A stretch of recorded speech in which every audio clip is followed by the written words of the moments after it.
Talent development, that is, finding activities that line up with your young scholars' passions, interests, and strengths, isn't always easy.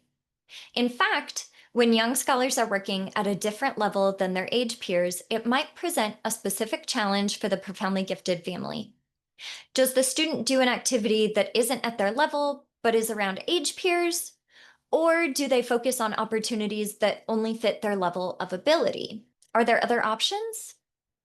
Here's Laurel, our Director of Family Services, sharing her thoughts on this topic at a recent virtual event.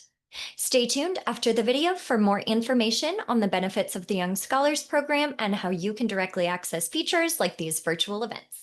I have a young scholar, 10. He's homeschooled and doing high school level courses through an accredited curriculum.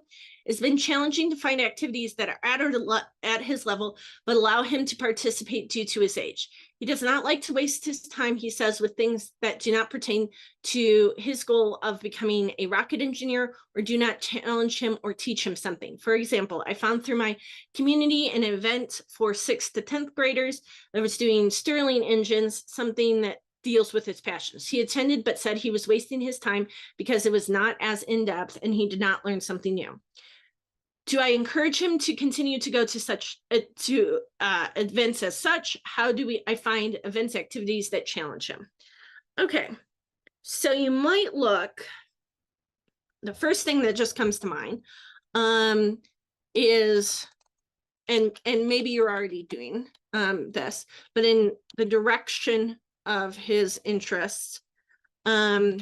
This curriculum, Science is Weird. And I know he already has accredited high school curriculum. Science is Weird takes a very different approach to science that might be complementary and is designed for students, I think, 8 to 15, or maybe 7 through 16, and designed for very academically curious and intellectually curious students. So that's the first thing that comes to mind. But then how do you vet these programs? Okay.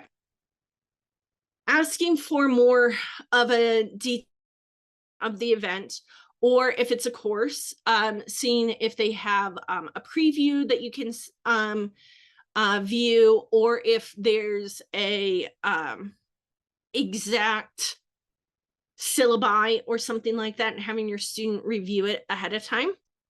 Looking at the resources on NASA, they have some pretty in-depth resources on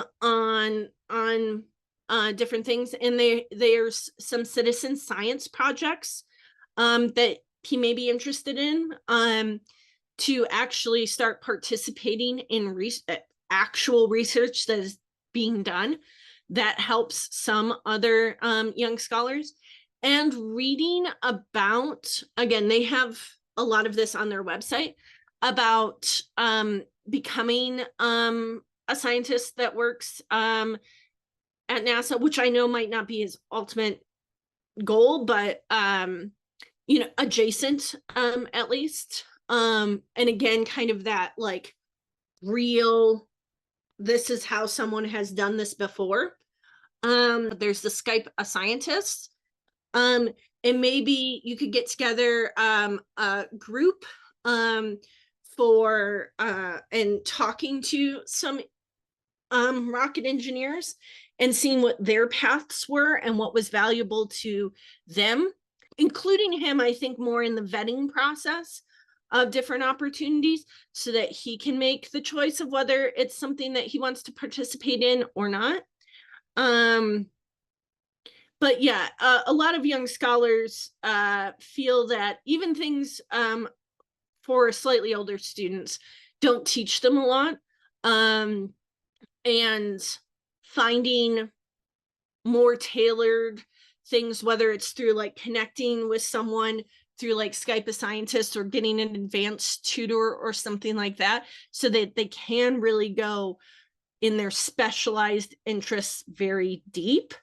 And they can have like an expert explain why it's going to be relevant to their future career. And then maybe he will really enjoy the science is weird, as that's one thing. Getting involved if you have a science fair, or participating in one of another kind of competition or contest. On our resource library, there are resources for finding an advanced tutor and an explanation of like why that is something that many students take families make arrangements for.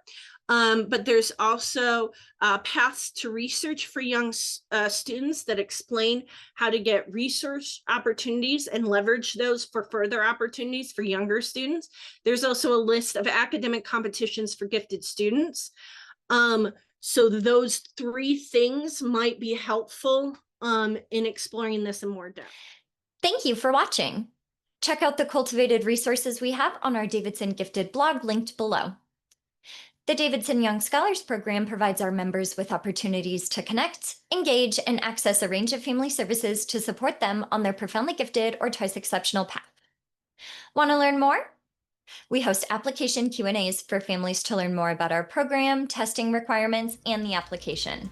Visit our website, davidsongifted.org, and find the next available Q&A on the upcoming events tab. Don't forget to like, subscribe, and share your thoughts in the comments.